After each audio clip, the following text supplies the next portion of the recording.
Okay, here we go again on our Mama Liz training day. Sorry about that. Today we have a special guest, Mick Hewen, and his assistant or agent, Jennifer. Not the assistant, are you? No. But they're going to tell us about HUD process. And for anybody that's ever tried to do a HUD repo, or maybe it should be called repo, but HUD foreclosure property sale knows what a nightmare it can be if you do not know what you're doing. It is a real nightmare. And so Mick is going to hopefully help us learn what we need to do. And I know it's usually a 2-hour presentation, Mick, and he is going to concise it for us. So we appreciate it. Mick, it's to you. Thank you, Liz. Thank you very much. Thank you. Good afternoon. Nice to see everybody here today. Again, my name is Mick Hewen with Southern Breezes Real Estate. And we're going to be kind of a little informal here, okay? We've condensed down as much as we can. There is going to be some information that you do need to know that we're not going to have time to cover because it does kind of get intense. But if you have any questions, Jennifer Bradshaw here is outstanding with HUD properties, outstanding with contracts and all the documents that you may need. Everybody in our office is here to help as well. Okay? So for those of you watching, not here today, I've been told that your documents are downloadable, so go ahead and download them. They're HUD 9548, which is the HUD contract, which you're going to see, and there's also another document called the Buyer Select Closing Addendum. Those two documents we're going to cover rather in depth today. They're in one download. They're as one download. They're as one download, but they're both. There's two documents in one download. Okay, so thank you for that. Yeah. All right, we're going to dive in real quick. Just a basic overview is what is a HUD property? Why do we call them HUDs? Okay, I never knew this until we got involved with it. Basically, a HUD property is just a property that's being sold by the Department of Housing and Urban Development. And how does it become that? Well, everybody here is probably familiar with an FHA loan. Okay, FHA is guaranteed to the bank. It's like an insurance policy. That's why you pay mortgage insurance on an FHA loan. Okay, and when the loan defaults and goes bad, the bank makes a claim with FHA and says, hey, you said you pay me if the loan went bad. So FHA pays the claim. Now they have the money involved, so they take the rights to foreclosure. Okay? FHA and the bank foreclose, and then FHA takes title to the bank. And what do? They dispose of the property through the Department of Housing and Urban Development, which is HUD. Okay? So basically all it is an FHA loan that went bad, they had to take it back, and they dispose of it through HUD. Okay? So that's kind of the real short, easy version of how that works. Okay? That's what a HUD property is. And of course, it's the government involved. So they've got their own ways, they've got their own requirements that we need to adhere to. And as Liz was saying earlier, if you're not familiar with their ways, it can be really kind of difficult. It can be confusing. Okay? So what we're here to do is we're going to kind of peel the curtain back a little bit, and we're going to show you what it is that they require, why, and some of the little pitfalls that you might fall, that you really need to watch out for both you and your buyer. Okay, so it's very important that we really cover all this information and bring you up to speed, because the HUD process is something that always changes. Okay. Just recently, last January, they started a program called the Buyer Select Program. Okay? Prior to this, you used to have to use HUD's closing attorneys, the closing attorneys that they selected. Okay? Well, HUD stopped their contract with that attorney because it was a single attorney in the entire state, and many times it was the entire region, handling all those contracts, all those closings for these properties. So they stopped that, and they said, okay, we're going to have the buyer select the attorneys. It's going to make it a much easier process. It's going to make it so that the more closings can happen at the same time.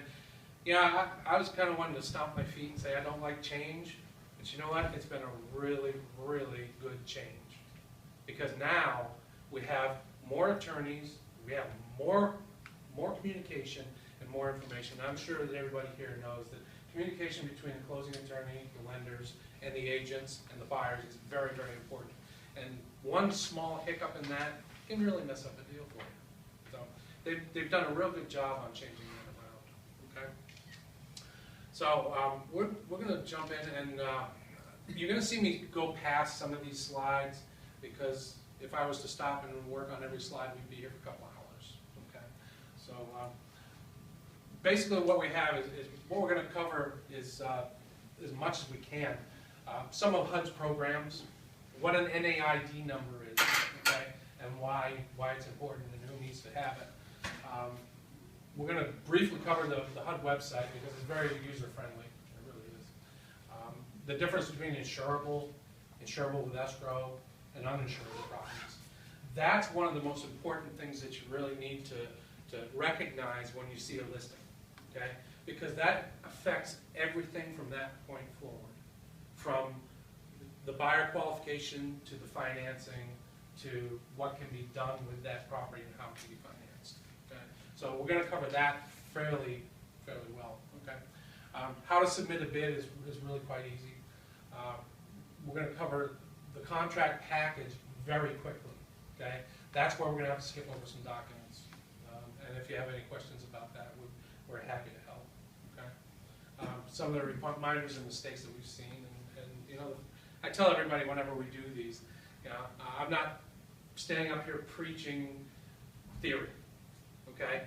I've made these mistakes, so I know what happens afterwards, okay? Jen's made a mistake or two when we first got involved with this. We know what happens, and we know, you know, it's common. Everybody makes mistakes, so we figured out how to short circuit that, okay? And website that'll give you some more information if you need it, okay? So we're just going to jump in here real quick.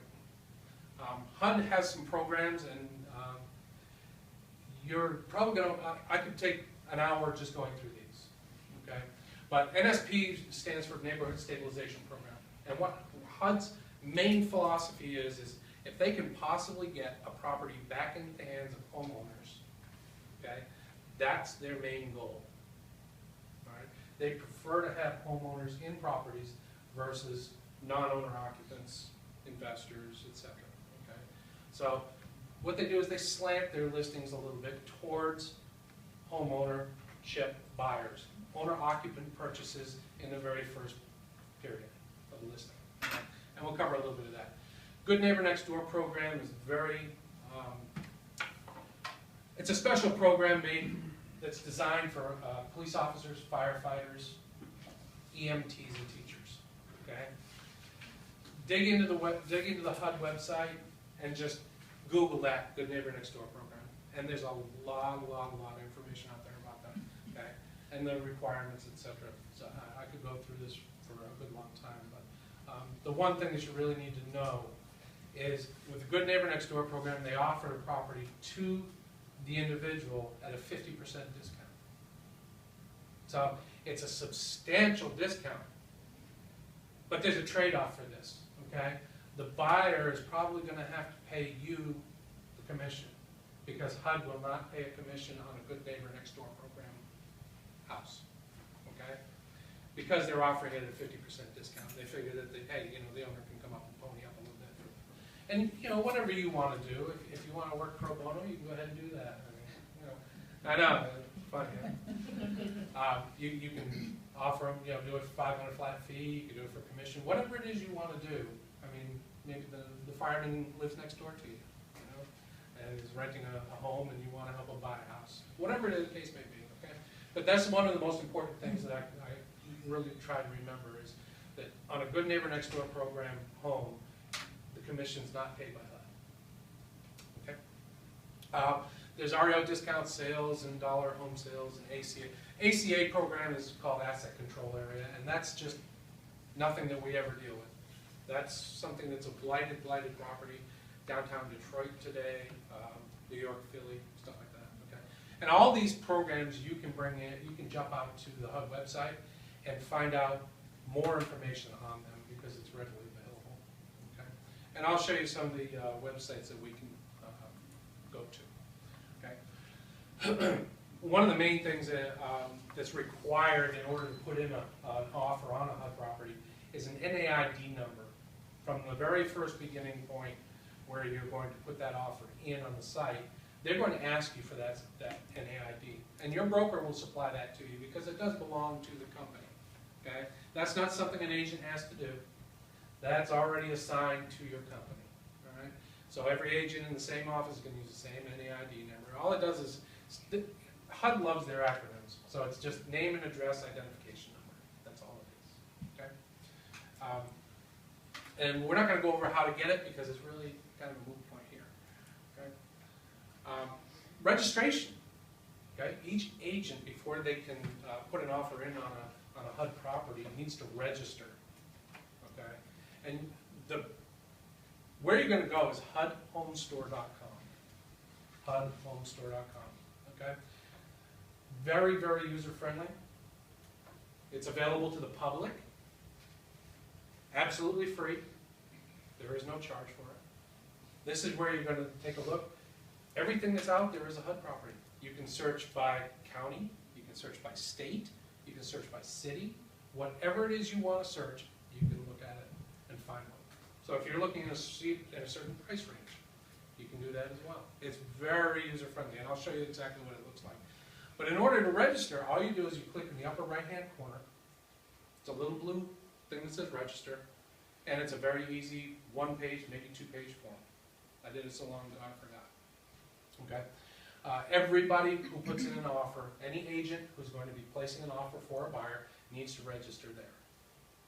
Okay? So it's a requirement, and that includes any nonprofit or any other company. Okay? Yeah. When you register, please use your email address and your contact information.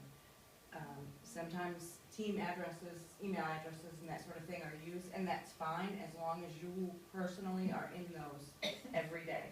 Because any communication from HUD is going to go to that information that you register with on HUD Home Store. So it has cost people properties in the past. I don't want that to happen anymore. So just make sure it's email address and contact information that you check personally every day. Okay? Yeah. Thank you. Sorry. No. Jen does this all the time. She jumps in with pertinent information, stuff that you need to know, and it's a wonderful thing. That's why we work together like this.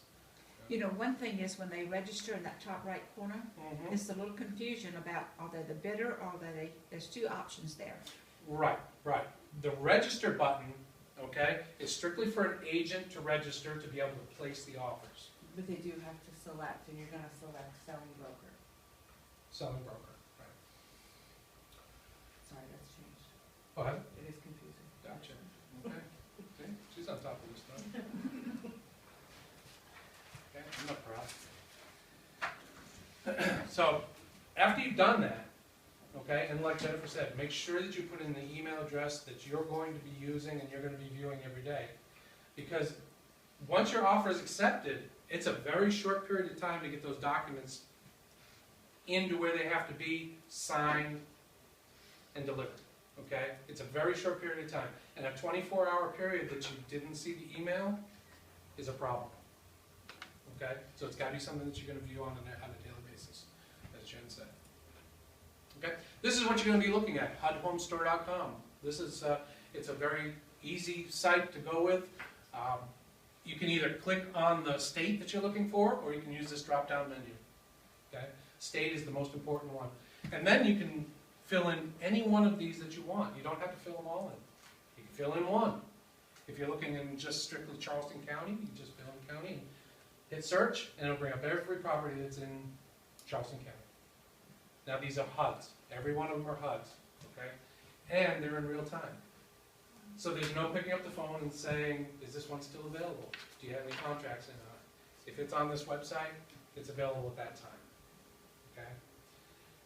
Read whatever comes up on that page, because at the very beginning it'll say, subject to removal by asset manager from prior offers, which means they could still be looking at the offers from the prior day. And if they have one that they accept, they could remove that at about 1 o'clock in the afternoon. Okay? So there is like a 24-hour lag time of when they have the offers, but it's in real time, which is, I know I'm confusing everybody, but they update it as fast as they possibly can, usually about 1 o'clock in the afternoon. If they're accepting an offer from the prior day, they'll usually update about 1 o'clock in the afternoon or so. Okay, so that's what you want to look for. Okay.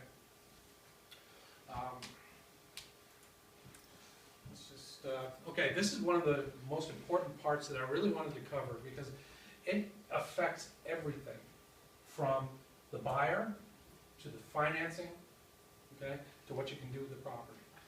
Okay, earnest money is another big deal. Okay, so we'll cover that part of it as well. Insurable and insurable with escrow. What happens is when HUD receives this property, they'll send somebody out to evaluate it, and its condition at that time will dictate what kind of condition, what kind of label they're going to put it on. Okay, if it's insurable, you're going to see it. Actually, with our listings, okay, you're going to see where it says FHA case number, and it's going to say FHA Insurable or FHA Insurable with escrow or FHA uninsurable. Okay, if it's insurable, that means it's, hey, you can use an FHA loan to purchase this property. It's in good enough condition, subject, of course, to probably appraisal. Okay, because they changed that a little bit these days too. Subject to the lender's appraisal. But they believe that it's in good enough condition where it'll qualify for an FHA loan. Okay, which is sweet, good deal. Okay, because if you talk to your lenders, there's also a $100 down program, which is a great, great deal for somebody who's a little bit financially strapped, or they want to put some money in and do the repairs to the home that they want to do. Maybe they think the countertops are hideous. They want to put in stone. Okay? They don't have a whole lot of money out of pocket, but if you use the $100 down program, they will. Okay? Basically, all that is if you buy a HUD property using an FHA loan, and it can be an FHA or an FHA 203K. Doesn't matter. You can qualify for $100 down instead of 3.5%. So if you have people who are financially strapped and want to get into a home, here's an avenue that you can take to help them. Okay? It's a great way for somebody to get in. If it's, the next one they do is FHA Insurable with escrow. Okay? Which means that it needs some repairs to qualify for the FHA financing. Okay? The buyer will need to provide that escrow to the lender to guarantee that the repairs will be done after close. Because all HUDs, you cannot do any repairs prior to close. They will not allow it. Okay? And we've had in the past a few times where we've gotten close to closing and we have to do our weekly inspections and we walk in and repairs have been done. Big problem, huge problem. Okay? HUD does not want that happening at all. They're very strict about that. Okay? Even if it's a stick-up smoke detector. Yes, sir. I want to add to what you said there that the escrows can be financed in Absolutely. certain circumstances, depending upon appraised value and that. So That's absolutely true. we'll Yes. add that piece in. Yep. Thank you. We found that if you have a property that's below appraised value and the escrow plus the acquisition cost don't equal, you know, they're still below the appraised value, yeah, you can finance in the repair escrow. No problem. Where do you find the repair escrow? Okay? You're going to bring up the property, and there's going to be in a tab that says addendums. Okay? There's a repair escrow or property condition report. It's in one of those documents. Okay? So when you bring up a property, you click on the blue case number. It's going to be a 461 number. And then click on that, and you'll see all the tabs. Okay? All the information that you want is out there. There's contact information for the asset management company. There's contact information there for what they call the field service company, who takes care of cutting the grass and making sure that the property's safe. Okay? That's what their job is. So they handle that as well, and there's also the listing agent information there and contact. Okay? So that's available for you on that website as well. All the other documents you're going to see listed there. One thing I would highly suggest is if you're serious about a property and you're putting in an offer, download and save all those documents to your computer. especially a lead-based paint if they're gonna have it. Okay? If there's a lead-based paint out there, save it. Because that document is generated by HUD. It's property specific, and we can't recreate it. So if the property goes off the market, it comes off HUD HomeStore.com, you're not gonna have access to it anymore. Okay? So please, by all means, take all the documents you can, the first chance you get, download them to your computer and save them. Okay? It'll save a lot of headaches, it'll save a lot of scrambling and panic. Okay? So you're saying the amount of the escrow is stated on the That's site? true, that's true, yep. And it can be up to $5,000, okay? So if it goes over $5,000, they won't allow it. It bumps into what they call a 203K loan, which is a complete rehab loan. And there's a couple of different ways that you can go about a 203K. There's a streamlined and a full. But I'll let your lenders talk about that. But if it's under $5,000, you can repair escrow it, okay? And it's based on their information. I just did one recently, and it was like $5,400 was the escrow, and you can only do a FHA, 203K thing. That's correct. There's no option to just do an FHA. That's correct. Yeah, if it's a HUD. It was that. Yeah. If it's over $5,000, see what they'll do is they'll take the repairs that they believe are necessary and total them up, and then they'll add a 10% buffer. Okay? So if that 10% puts you over $5,000, HUD says it's okay, but we found that kind of the lenders and HUD bump heads once in a while. Yeah, you can do 5,000 is a repair amount, and then we're aware of the 10% buffer, so 5,500. Beautiful. Including that is Beautiful. good. Most lenders should be okay with that, but some may not. And another thing I want to point out too is that repair escrow that's on HUD Home Store, that is based on the HUD appraisal. But now that they've stopped making those available, it isn't a locked-in number because your lender's gonna order a new appraisal. So sometimes, and we've seen this a lot lately, that there's a difference in repair escrow amounts that sometimes can change the property classification. So just keep that in mind. It's not an exact science anymore. I hate that they've started doing that, but they do. So if you're looking at, an upper amount repair escrow, maybe just run it by your lender with property condition reports, that sort of thing, just to see. And we all know appraisers determine. So just want to throw that out there. Yeah, it can be up in the It can air. be a little bit of a headache, but just communicate with everybody if that happens, and we'll try and get it resolved. Yeah. Okay? Thank you. So, FHA insurable and insurable with escrow. Okay, so the escrow can be up to $5,000, and that can be financed in, which is a tremendous deal. And the funny thing is with the escrow and any FHA loan, you can qualify for the $100 down program, which is terrific. Okay, so they're not real fussy about that. So what you're kind of saying here, after these two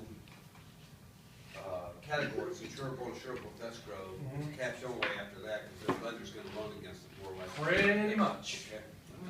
Unless you find a conventional lender who will take a 40% down or 20% down and do it, that's fine. But yes, when you see FHA uninsurable, which is our next category, okay? Uninsurable properties mean that there's more than $5,000 worth of repairs necessary to qualify for FHA financing. You can still do a 203K though. What did you say? I can't hear you. You can still do a 203K loan As if long it's eligible. Even if it's uninsurable. Right. Yes, because when you see the listing, you're gonna see, if it's uninsurable, it will say FHA uninsurable, 203K eligible, or FHA uninsurable, not 203K eligible, okay? Watch the listings. It's gonna be in agent comments, okay? It'll tell you exactly whether it's gonna be possible to use a 203K loan or not, okay? And there's different reasons for it. Okay, we've seen it, just a simple fact that maybe a HUD plate is missing on a double wide. Yeah, we've also seen it where the condition of the property just will not allow it. So there's different reasons for it. We don't dive too far into that. We just kind of do what they tell us to do and list it the way they need us to list it. Okay? So with uninsurable properties, Well, I'm going to back up real quick, all right? The prior two categories that we were just talking about, okay? Insurable and insurable with escrow. Okay? They have a 15-day exclusionary period when they first list a property, okay? Owner occupants only. Nonprofits and government entities, of course, are involved with that as well. But the first 15 days, so day one of the listing, bang, it hits MLS. 10 days, the first 10 days, they will allow the offers to come into HUD Home Store, but they won't review them. Okay? Day 11, they'll open them all up as though they came in at the same time. So if you're putting one in on day 9 and somebody else putting it on day 6, they don't have an advantage over you. Okay? They're going to treat them all as though they came in at the same time. So it's really not a huge time crunch when the listing comes out. You have 10 days to get that initial offer in. Okay? Day 11, they'll open the offers, and if they can work with one, they'll award it and take the property off on HomeStore.com. Within, what, 4 to 6 hours, they'll notify us usually? We hope, yes. We hope, okay? And we try to update MLS as fast as we possibly can, okay? But there's maybe a little bit of a lag time. So if you jump out there and you say, hey, this property is still showing available on MLS, but it's not on HUD Home Store, what happened? That's what happened. We're still in our lag time of being notified and actually being able to get out in MLS and update the status, okay? So if they don't find one that they can use in the first 10 days, day 11 they open it up, okay? Nothing came in that they can use. Day 11 they'll open them up. Day 12, they'll do them on a daily basis up until day 15, okay? They haven't got anything that they can work with on day 15. Day 16 they'll open the properties up to everybody, all bidders. When you see all bidders, that means owner occupants, non-owner occupants, investors, whoever it is that you're working with, okay? Yes, when you say a contract they can't work with, can you define some of those? Unacceptable to them. I know, but what does that mean? HUD, as far as my understanding, is that our asset management companies, okay, there's a body between HUD and us, the listing agent, okay? And it's an asset management company, and there's 3 of them in our area, okay? One is called HomeTelos, the other one is Ofori and Associates, and the third one is PEMCO, okay? HUD assigns those properties to those asset management companies. HUD's not in the business of managing these assets. So what they do is they assign them to those 3. Southern Breezes Real Estate is affiliated, we're listing agents for 2 of them, HomeTelos and Ofori, okay? So what happens is at that point, HomeTelos and Ofori have acceptable ranges that they can accept on behalf of HUD, saying, yes, we can work with this offer. That's what I'm trying to understand. When you say work with, does it mean you got to do a certain price bracket? It's whatever they feel as though they can work with. They don't tell us. Assign. Let's use the word award. So if they can find a property, an offer that they can award the bid to, then they will. Okay. I guess that's probably There is no percentage or whatever that we can tell you. They simply just don't tell us, and it's different on everyone. yes. So we don't know. If they're looking at net to HUD, and that's their deciding factor, but what the guidelines are, we don't know. Yeah. They don't give us those numbers. They don't give us that information. We don't have any ideas of what percentages are acceptable and what's not. No. They may accept a full price financed offer over just a slightly lower cash deal. Who knows? It's hard to tell.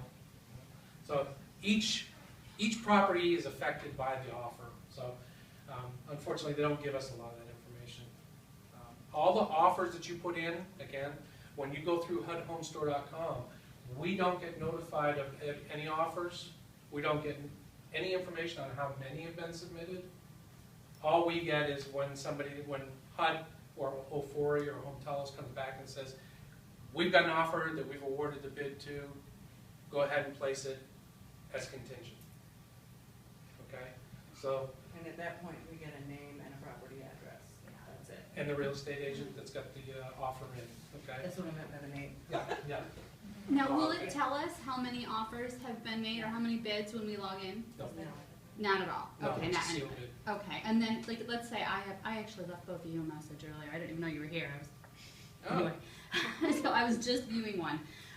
But I am an investor. So do I wait until that 15-day before I can enter it, or can I enter it prior and then they'll look at it at day 15? No, No. they won't even let you enter it. Oh, there's a radio button on the form, okay. okay? And if it won't allow you to put it in, then you can't possibly. It won't allow me to. No. All right, Day 16, okay? got it. And times, you're gonna look at the listing date and say, hey, this thing was listed 18 days ago or 20 days ago. Why is it still in the owner occupant period? Well, it's because they have to satisfy that 15 days.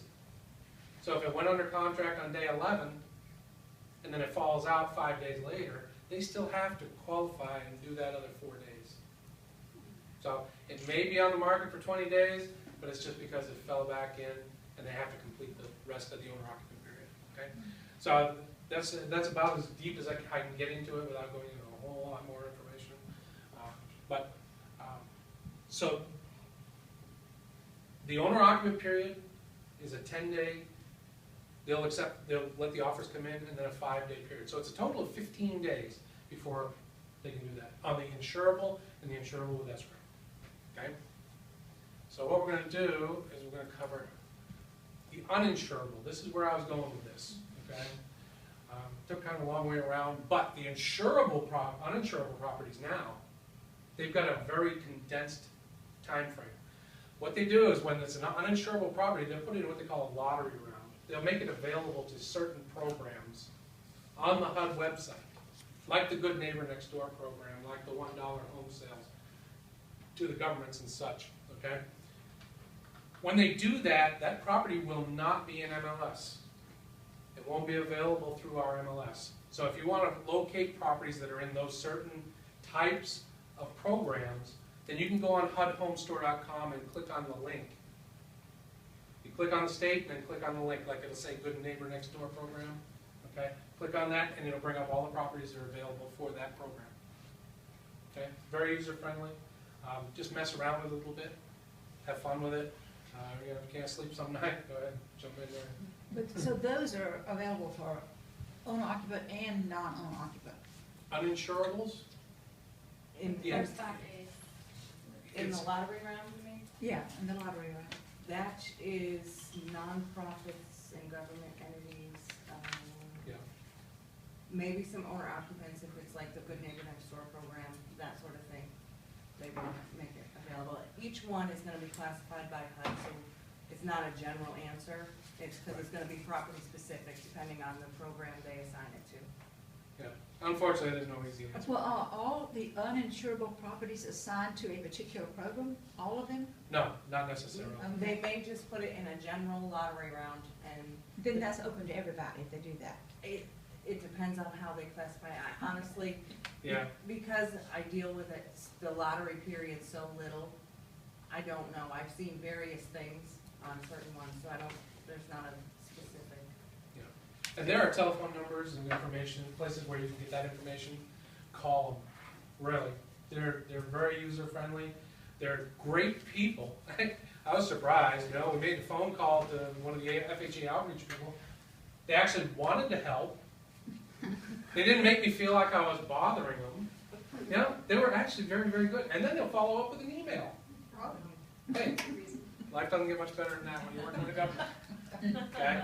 They don't tell you anything, because I wish Actually, you Yeah, can they- get information as yeah. well. Cool thing is they'll copy and paste like a directive or something from their publications and send it to you. I mean, I had a point where I was working with a lender and they were refusing to do something. I said, well, it's in the guidelines. I said, show me. I called FHA. They sent me that paragraph and got the situation taken care of. So sweet. It really is. It's a good resource to have. So during the 5 days, it will not be in MLS. Okay, it'll be on HUDHomestore.com. After that, then they shrink down that owner occupant period or the 5-day exclusive period, okay, to 5 days. So it's a very fast process, okay? And after 5 days, they'll put the property available to non-owner occupants, investors, et cetera, okay? Everybody can offer on day 6, uninsured, okay? Can I ask you one question? Sure. Is 203K the same as uninsured? Do those go together in some way? No. No, they don't. No. FHA uninsurable, it means it won't qualify for a regular FHA loan, but it may still qualify for 203K. It's gonna depend on the property. So I need to look, like 111 Cottonwood is where I'm trying to get If my you go to the information. agent notes, it'll say FHA uninsurable or insurable with escrow or whatever, and then 203K eligible or not 203K eligible. It'll be right there. Yep. Okay, That's Gary it. covered that in there too. sorry. I'm so sorry. Okay? So after the 5-day period, they'll open it up to investors, and they'll open those offers on a daily basis. Okay? So you have 24 hours to get the offers in. So it could be 3 offers coming in the same day. You know, as long as you get it in that day, you're in the running. So you're not going to get beat out by somebody who puts it in at 8 o'clock in the morning. Nothing to worry about. Okay? How do you submit a bid? Okay? It's really actually a very, very easy form. Very easy. All you do is, when you search for a property, you bring it up on HUDHomescore.com. It's going to have a case number. You click on the case number, bring up the property, and on the very bottom there's a little button that says Submit an Offer. Click on that. It's a 1-page offer form. You don't have to upload documents. You don't have to prove of funds. You don't have to do anything. Okay? You don't have to upload anything. You put in the offer, make sure that your information is correct. You're going to need the buyer's social security number, their address, and all that pertinent information. But all you're doing is putting in your initial offer. Okay? And when you do, you go through the... Go ahead. Sorry. No, that's okay. When you're putting your bids in, please make sure you're watching those boxes. If there's a dollar sign, please put the dollar amount there. This happens a lot with closing costs or, God forbid, your commission. Yeah. If you put a 3 in there, they're gonna pay 3 cents. So, and they will, I promise you it's happened. So, Yeah. make sure if there's a dollar sign there that you put actual dollars. Right. So if you're at $100,000 in your offer, you're going to ask for $3,000 commission. Okay? Because it's easy. It's a 3 to 3%. That's what HUD pays. So just watch that and make sure when you're submitting your bid, if it gets accepted, you're gonna have to write your contract that way. So you can't submit it in one way and then go, oh geez, we needed closing costs. You can't add that in later. So just make sure, okay? Sorry, Yeah. I'll shut up. No. And another thing, one thing that, this is not from theory. When your buyer is, you're getting your social security number from your buyer, I suggest that you have them write it on your file. Have them write it, okay? I transposed the middle 2 numbers on a buyer one time. Once you put that in the offer, and it goes into HUD and they accept it, there is no changing that number. There's no addendum, no way to fix it, okay? They say, okay, we have to cancel your offer. You have to resubmit. Well, if there's an offer behind yours, they're going to go to another offer before they allow you to resubmit. My buyer lost it because I transposed 2 numbers. Okay? I was taking the information over the telephone, 2 and 3 and 3 and 2. Okay? There is no way to fix it. And what they do is HUD will check on your buyer's name against that social security number. And if it doesn't match, we got a problem. Okay? So that's why. That's one of those little things, those little tidbits, that just pays for this course. Okay, so make sure that all your information is correct, and if you can get another set of eyes on it, please do. Okay, that's one thing we really suggest. So you're going to submit the bid electronically, and once you do, they're going to come up with a bid acknowledgement page, and it's going to have a number about that long. Okay, print that page and save it. You're going to need it. Okay, that's just one of those things when you're working with HUD properties. Print pages and save whatever you can. You may need it later. Okay? So if your bid's accepted, you'll be notified via email generally. Generally, okay? depending on what the email address is that you presented when you registered. Okay? What we suggest is that you go in and check your bid around noon or 1 o'clock, start at that time the very next day, so that you got a leg up. Okay?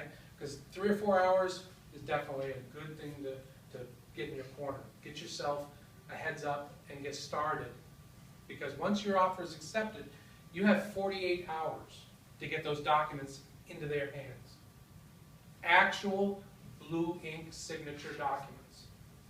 No DocuSign. No DocuSign, no copies, no faxes, none of that stuff. HUD is very, very particular. Not Okay. understand emails. None, no. It's got to be ink signatures, okay? And depending on which one of those asset management companies is, the time frame is a little bit shorter. So plan on 48-hour period getting those documents to the asset manager after it's accepted. Okay, it's very, very important because those timelines are very, very strict. If they don't have the documents, they'll cancel the offer and go to a backup if they can. Okay? Under very few circumstances do we see them waive that.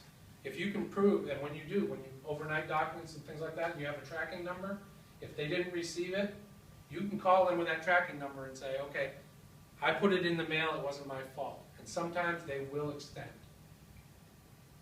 But other than that, if you fail to get it in on time, they will cancel. They don't play games. Okay? They need to move these documents quickly. Blue ink signatures. One thing that you really want to pay attention to is blue ink signatures.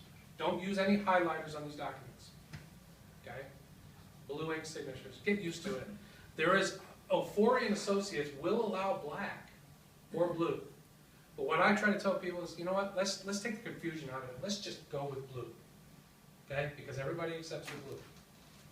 I know it sounds fussy and particular, but, you know, sending in a black ink signature document to Home Tell Us will get it canceled. It will. That includes initials and signatures, okay? So, that's probably one of the most important things I can tell you about that document.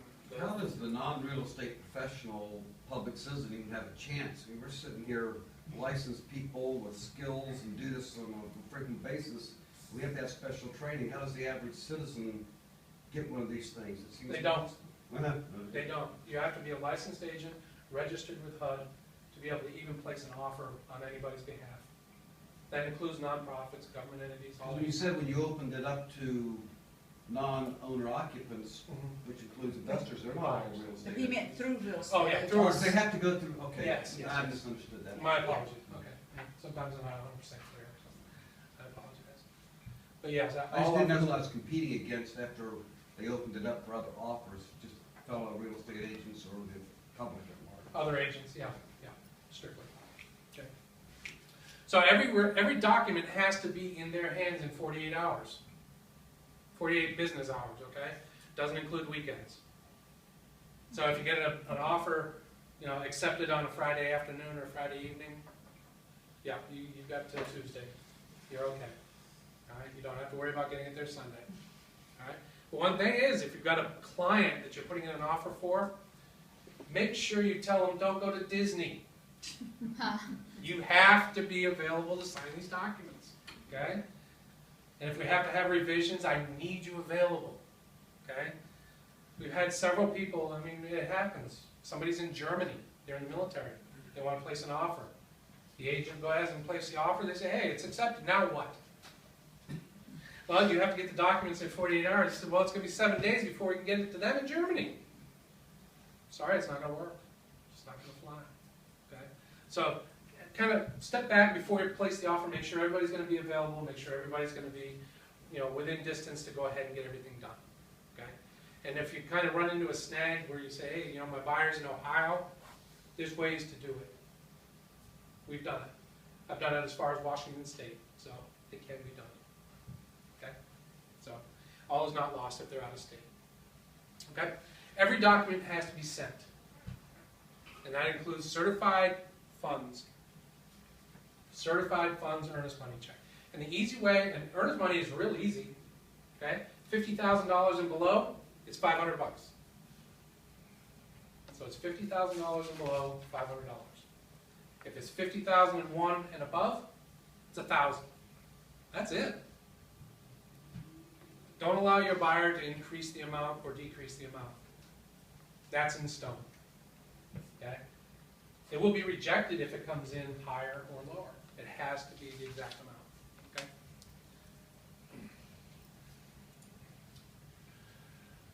The Buyer Select program came into play in January. Okay? This is one of the most important parts that I really want to cover with you as well. Buyer Select program means that the buyer selects the closing attorney. Okay? HUD will still pay closing costs if you use your buyer's attorney. That's no problem at all. They're happy to do it, and they will do up to 3%. No problem. But it's going to be actual closing costs. Okay? When you do that, they're not going to pay prepaids. They're not going to pay, some of the other items. Home Yeah. inspection. Exactly. No other fees that are not actual closing costs. Okay? So keep that in mind as well. When you're doing the offer and you're asking for 3% in closing costs, and maybe it's a $150,000 house, you're looking at a high amount for you're going to request for closing costs is 3%. Okay? Well, if you call the attorney's office and say, okay, how much is the actual closing costs? This item, this item, this item. They give you that, ask for that much. Because that increases the bottom line to HUD and makes your offer more appealing. Okay? Just another one of those little tips that nobody will ever tell you. Okay? So if you're working with, again, we have two different asset management companies, Home Telos and Home4. All right? If it's a Home Telos property, and you will know, all right? You'll know. And if there's any question, you just give us a shout. But it's on the tab, the contacts tab. It'll tell you which asset management company it is. So if it's a buyer select, it is going to definitely be a buyer select. But if it's a Home Telos property, the earnest money is going to be made out to the buyer's closing attorney. Okay? It's going to be certified funds, and it's going to be made out to the attorney. You're going to deliver a copy of the package and the actual earnest money to us, the listing agent. Okay? You're going to overnight the original blue ink signatures and a copy of the earnest money to Home Telos. They have to have it within 48. That means you need to overnight it within 24. Okay? I know it can be confusing, but basically what they want us to do is to receive the actual earnest money and handle the earnest money here locally. And they want to take care of the original documents at their office. That's the best way to remember it. Okay? So if it's a Home Telos, you're going to have the buyer's closing attorney. The check is going to be made out to the buyer's closing attorney. You're going to deliver a copy of the package to me and the original earnest money. Then you're going to overnight the original blue ink documents and a copy of the earnest money to the asset manager, okay? Which would be Home Telos. That's in Murfreesboro, Tennessee, I believe. Okay? So, that's clear as mud? Good, I'm going to confuse you even more, okay? But this is going to be the easy part. This is what you're going to want to get. Okay? Ofori and Associates is the other one, the other asset management company that we deal with. Okay? The great part about them is the earnest money check is going to be made out to the listing broker. We'll handle it through our escrow account. Okay? Just like any normal purchase. All right? You get to deliver all the documents to us in 24 hours. We'll overnight it.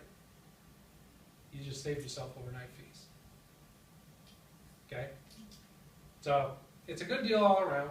I mean, we'll take there are certain processes that we have to do. So, we ask that you have document packages to us by 3 o'clock, please. We have to do different things before we can overnight it. So, in order to get to the overnight, see, overnight's cut off at 5 o'clock at the post office. So, we can't get the documents out without, if we don't get there by 5. So we ask if you can get the document packages to us by 3 o'clock, 3:30 at the very latest, so we can process and get them down to the post office, okay? Thank you. I appreciate it. appreciate that. Okay. So those are the two things to remember. Okay. Ofora and HomeTelos have two different processes, but the documents have to be in their hands in 48 hours. That's something that doesn't change. It's just how they get there is a little bit different. Okay. Document package, we're going to go over this really fast because we are running out of time. The document contract, which is the HUD 9548 that you have in front of you. Okay. There's an owner occupancy certificate, and again, lead-based paint addendum. That's one of the most important things that you're going to need if it's required. Okay, and you'll know whether it is or not. Home inspection notice, and one thing that I really want to point out with the home inspection notice is it looks like this. It's just looks like a warning sign, doesn't it? Doesn't have anywhere to sign. There's no signature line, no initial line, no nothing. So what you do is you just have your buyer either initial or sign any blank spot within the frame, okay? If you would, please. That'll save you a lot of time, a lot of effort, okay? There's certain different commission addendums, there's rights and responsibilities, forfeiture of earnest money, and a closing date extension policies. Read those over carefully. Normally, in a presentation like this, we'll go over them carefully and make sure that everything is very clear, because it's important. Uninsurable properties, there's no refund of the earnest money for inspection period. None, okay? If it's an uninsurable property, they figure that even an investor, the investor will not get the earnest money back. Regardless of property status, qualification. So, if it's uninsurable, okay? If it's insurable or insurable with escrow, there is a 14-day inspection period. So you know that for owner occupants. Read those documents very, very carefully. Yeah, that's why I say make sure your buyers understand, because that's really, really important. they need to understand the document, and it spells it out very clearly, okay? So make sure that they read it and you go over it with them. It's very important, okay? Closing date extension policy, that's in there as well, and we'll let you go over that as well. Buyer select form, okay? That's this other document right here, and we've only got a couple more minutes. So I'm going to point out some of the things that you need to know about this. Buyer select addendum is a brand new form that they started using when they changed the program. All fields in here must be filled out, and they must be done in font. Computer, they're either typed or by computer. The only thing that you will be hand signing or handwriting is signatures and initials. That's it. Okay? And when it starts up here, we authorize blank, we filled in that for you. It says HomeTelos, okay? If it's 04, then you would put 04 in Associates. Okay? You're authorizing the asset management company to release documents on your behalf. Okay? But all the rest of this information has to be filled in, okay? It also needs to be signed by the attorney, okay? This is the only document that they will accept with non-original signatures. So if your attorney has to fax this document to you, it's acceptable. Okay? I just want to point out on that addendum, each attorney's office has to be registered with HUD. They now have a title ID number, I think it's called, much like our NAID numbers. And if you're using an attorney with more than one office, I'm going to use Mark Weeks as an example, he's got offices everywhere. Each office has their own ID number. So make sure that if you're going to fill that part in, instead of having the attorney's office do it, that you're using the exact number for that office and the person's information is correct, because everything has to match exactly the way they're registered with HUD. Okay? So you're gonna, there's a radon gas and mold notice, there's an earnest money check, there's all kinds of different documents. They're very easy, they're really not that difficult. Most of them are just signatures and initials, pretty easy, okay? Just make sure that you read them and understand them. They're really not bad. Copy of a pre-approval letter or proof of funds if you're paying cash, if your buyer's paying cash, okay? Pre-approval letter needs to be very specific. It needs to be signed by the loan officer. Needs to be on their letterhead. Needs to spell out exactly what type of loan it is. If it's a 203K, if it's a 203B with escrow, and the escrow amount. Okay? So it needs to be as specific as you can get it, okay? Because they're gonna want it, they're gonna ask for that, okay? We're just trying to head off any little problems. Copy of a buyer's ID and a copy of that bid acknowledgement. Remember I said, print that off, you're gonna need it, send that in with the contract package, okay? It'll save a lot of problems. When you fill out a document package, just make sure the case number's on every document. Okay. I know it's a lot to try to remember, but you know, once you get into the role of it and you know, you've done one or two of them, it's really not that bad. Really not bad. Okay, we're going to brush through this. I've just about run out of time here. We're going to brush through the HUD 9548. There's some things in this that you really need to know. Okay? Lines 1, 2, and 13 have to match. This is the buyer's name. Okay? 1, 2, and 13 must match. You can't have a buyer buy in his own name and title it in an LLC, or you can't have a buyer buy in his own name, title it in his own name, and then have an LLC somewhere else on the document. Okay? Everything needs to match. Proof of funds needs to come from the entity that's buying the property. Right? If you're using an LLC, provide the LLC documents in from the state attorney's office. Okay? That's gonna. It's really an easy form to get. Some type of thing that shows that it's a legitimate LLC. Okay? If it's a multiple member LLC, then just need the document showing that he can sign for it. That's okay. Again, all signatures need to be in blue ink, and don't use any highlighters, please, because it changes the color. I know, that's fussy. Yeah. Unfortunately, it's not me making the rules. Okay. Earnest money has to be certified check. It needs to be made out to the proper individual. Okay. Don't pay attention to the screen. Okay. Not to HUD. No more does it be made out to HUD. It's made out to either the closing attorney or the listing agent.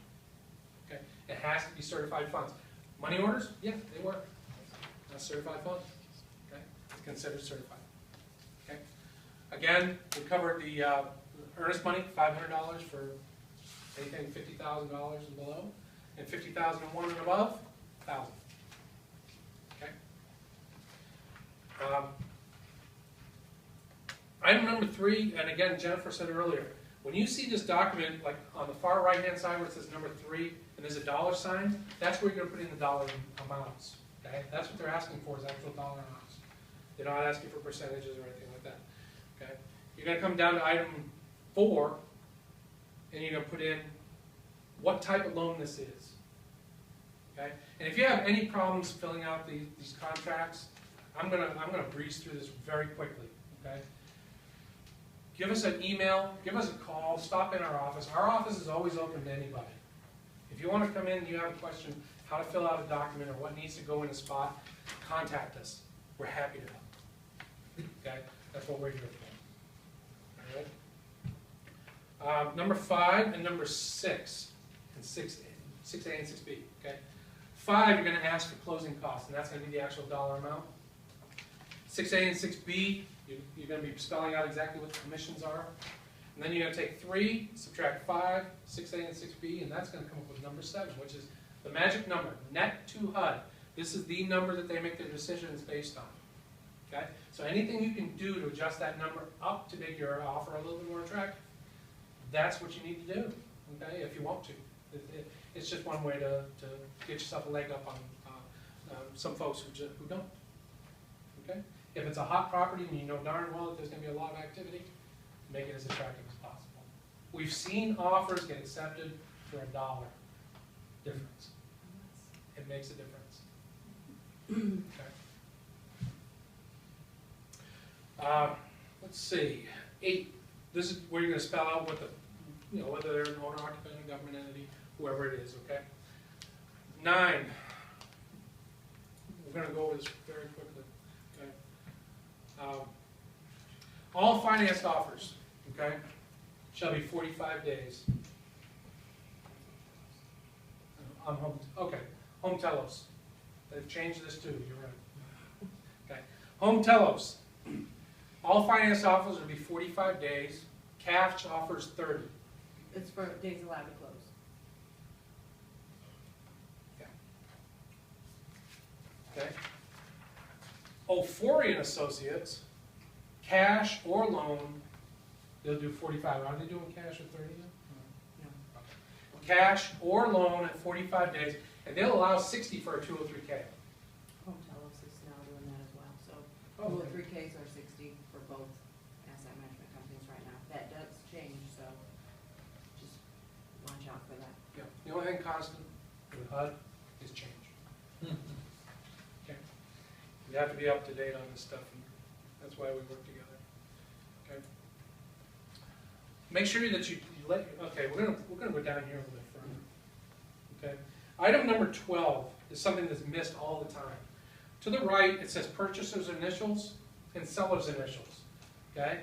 This is an item where you make sure that the buyer's only initial where it says purchaser's initials. Okay?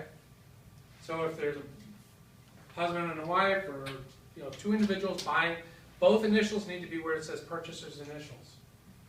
How do I know this? Send it to the people in Washington State. I said, okay, purchaser's initials, go ahead and initial that. The husband went to the left line, the wife went to the right line. Put an initial in where it says sellers. HUD says that's forgery. We can't let it happen. So they canceled it. They said you've got 24 hours and everything on the document package. So that didn't fly very well. Anyways, So you're saying both husband and wife initial in the same spot? same spot. Yep. Do not have them initial where it says seller's initials. It'll get kicked out, rejected. Okay? One thing to remember on these documents, if it says broker's signature, that's what it means. Broker, not the agent. And you can't highlight to make sure they're signing in the right spot. That's correct. You can put little yellow stickies on there? Yes. Okay. Yeah, as long as it doesn't change the color of the ing. I'm fine with that. And when it says broker, it means broker linked to the NAID number. I'm not sure how yours is set up, but. It'd be me in this case. It'd be Okay. Claus West Ashland.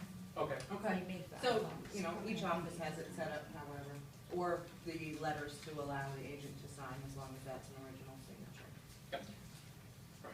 So they're kind of fussy about that stuff. But again, broker. Okay. So item 13 is where you're going to have your buyer sign an initial, and they're going to provide their address. Okay. Social security number and phone number and the date they purchased, the purchaser signed the contract. Then you're going to come down and certification of broker. And again, we need broker. In that pink line right there, unless you've got a black and white copy, there's a pink line right here, and that's where the broker is going to be signing and dating. Okay. So when you do have a contract package, know that you're going to have signatures from both the attorney and your broker on top of your buyer. Okay? And does the agent put their name anywhere? Yep, I was just going to get to that. See this little line down below the pink? That little narrow line? That's where you get all your glory. Every bit of it. Yeah. Don't you love it? You're the one breaking your back to do this, and that's all you get. Okay? So you get to put your name and your telephone number in there as contact. Okay? And then below that, don't touch anything below that dark black line because that's for us. Okay? That's the abridged version of going through the contract. And Jennifer's probably got a couple of little things that she wants to tell you. Just important things to remember. One, let me just point out that we are here to help regardless if it's one of our listings or a general question, we can answer. We're happy to. The door's always open. Shoot us an email, whatever. We're happy to help. We would much rather help you on the front side than have to help sort out the mess later. So really, please reach out to us and we'll help. Yeah. And when your offer is accepted, Jennifer will send you an email offering help. Yes, that comes when we're notified. So if you figure out you've gotten your bid accepted and you haven't heard from me, please reach out to me. I'm there. I just don't know you haven't accepted bid yet. Yeah. So certainly do reach out and I'm happy to help you. What's your email? Jen at southernbreezesrealestate.com. Jen. Jen. We're not real original. Or you can use the email address in MLS as well. I do get that inbox too, so I will respond that way. But I will, as soon as we're notified, reach out to you and offer help. Big thing, this has come up a lot of people miss this. This is standard across the board HUD property. At closing, buyers do not get keys. Okay? They do not get keys. They do not get the keys. They're HUD keys. HUD keys cannot be given to the buyer at all. So how our office handles it is we do weekly inspections every week. And then we'll get what's called a ready to close inspection, and that's done within 5 days of closing. At that point, we pull the lockbox and key and the sign and all that stuff. You should get a notification from us, but if it's within 5 days of closing and you're, whatever, reach out to us and let us know. If you'd like us to leave it so you can do a walkthrough, we're certainly willing to work with you that way. Yep. But we have stopped leaving them on the houses until after closing because too many times the keys were missing, given to the buyers. We can't have that happen. So the way it is now, you'll get an email from us saying we've done our ready to close inspection, pulled everything. If you need to open the door for the buyer to change the locks after closing, come by, we'll loan you the key, but you're gonna have to bring it back to us or mail it back to us, okay? The keys cannot be given to the buyer, please don't. do Buyers that. need to know they changed their locks. Absolutely. So they have to be prepared. They can have a locksmith come and rekey what's there, that's fine too. As long as it's not the same key codes. They only got 4. HUD only uses 4. So if your buyer has a key given to them that's a HUD property, they can go access probably 25% of the HUD properties in the United States. Right, and that's why we can't do it. So So, if your buyer comes into our office to pick up a key, we're not gonna give it to them, sorry. We can't We don't allow wanna it. be that way, but we won't. That's a Okay. good point. Yeah, we can't do that, okay? And again, I stress to you, no repairs prior to closing, none whatsoever. Okay? And the only other thing I'm gonna give you to help you ease you through this is HUD properties are really different. At the point that your bid is accepted, our client now communicates directly with you. They leave us out of the loop a lot, okay? Yeah. So if you're in a spot, if you're in a situation, you don't know what to do, you got a repair escrow mess, who knows, whatever, chances are we don't know about it, so we're not there to help you. If you let us know, we will dive right in and do whatever we can to help you. You just may need to let us know and keep us in the loop, because our client's not gonna, okay? Okay. So, How many HUD listing agents do we have in our general area? there's 3 or 4 that I know of, okay? There's us, there's Angie White, Gibbs Realty, and I think Kevin Black. Each HUD property has only one listing agent on it? Yes, Okay, so we would know who to go to. that's correct. Yeah, when you bring that property up on HUDHomestore.com, you go to the addendums tab, okay, and the contacts tab. You hit the contacts tab, and it'll tell you who the listing agent is and their contact information. So if you need to get a hold of us, by all means, please do. About how many HUD listings do we have in our general market? Wow, we've got probably around 50 ourselves. And it's, we cover 4 counties. So we cover Colleton County, Dorchester, Berkeley, and Charleston. It varies, but you know, you can have up to 100 listings in this area.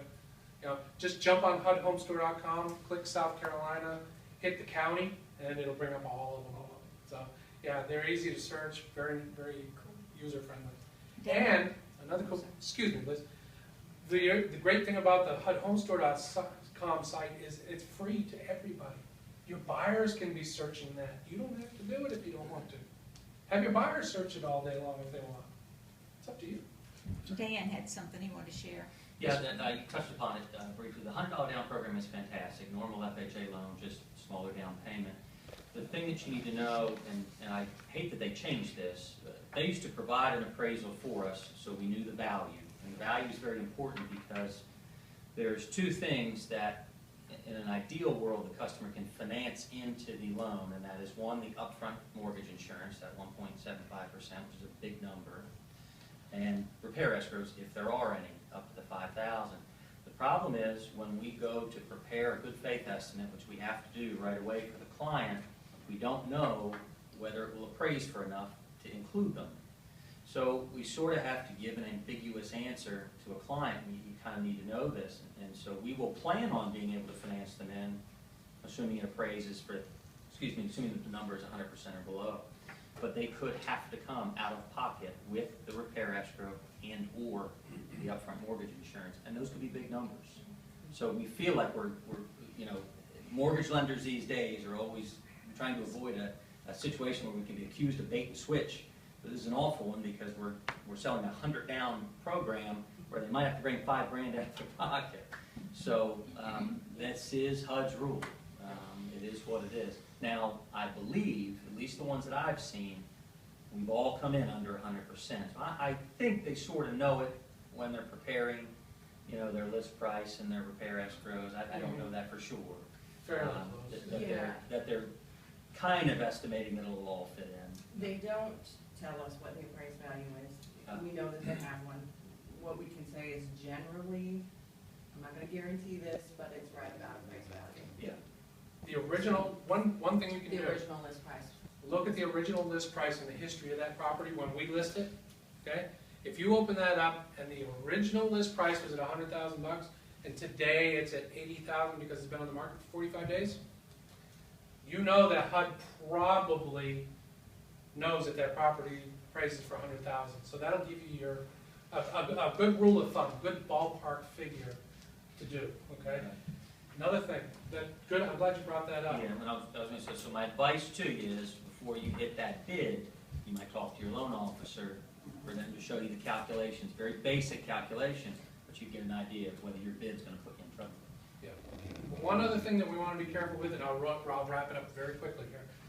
If you're out there and the property is at $100,000 and you know it's a hot property and it was listed for $100,000, you bid 105 or 106, your buyer's going to have to come out of pocket with everything that you bid over. So you can't finance that in because, remember, you can't finance more than appraised value. Am I right? You are correct, yeah. So assuming our appraisal Yeah. doesn't come in at that amount. Exactly. Yeah, you're, Rule of thumb, if it's at the very initial list price, don't go over it unless your buyer's got that much in cash. Okay? So I'm gonna yes. Do you mind, would you share your PowerPoint with the folks online? We can put it on there for them? I can try. It No, probably I won't mean, make she can sense. do it if you don't mind. Oh, you're more than welcome to access the cruiser drive, but But go ahead. okay, About what? it's you kind of have to know the map of the drive. Okay, well, you and I can work together on it, and if I can get it on there, Certainly. then We'd be we'll happy go to do for that. it, okay? But, well, thank you very much for having us. Again, we're here to help you if you need help. Thank you, it was great. Feel free. Appreciate it.